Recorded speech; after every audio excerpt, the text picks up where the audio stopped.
So the guard's been waiting for 10 years to look for this beacon, a series of lights that have torch lights that have been set up between Troy and Sparta.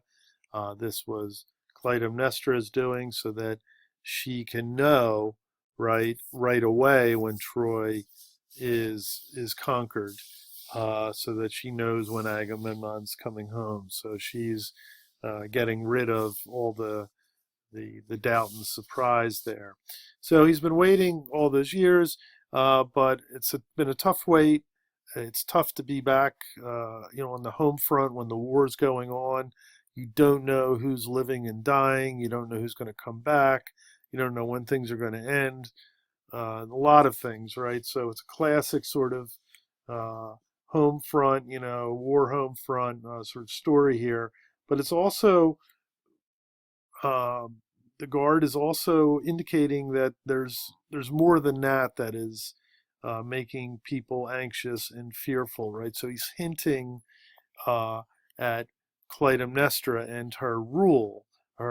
She's been in power the last 6 or 7 years or whatever, 10 years, I guess, and he's indicating that, not all has been good. All has been sort of, on the up and up.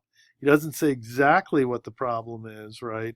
But there has been some type of problem. Now, whether there's been a real problem, right? She's been a tyrannical ruler, or she's just a woman who's in charge, is the big question here, right? So, and this will go throughout the text.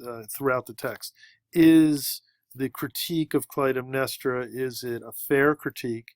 Has she indeed been tyrannical, or is it misogynistic, patriarchal culture that sees a woman in power in an irrational way, as a threat?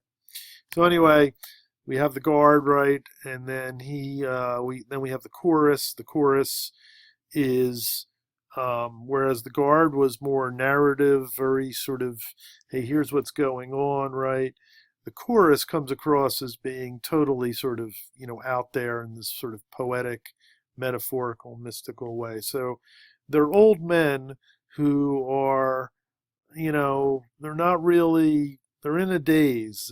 It's basically a traumatized, symbolic of a traumatized society from this disastrous, war that's been fought over the last 10 years. So that's why their language is very metaphorical, very sort of imprecise.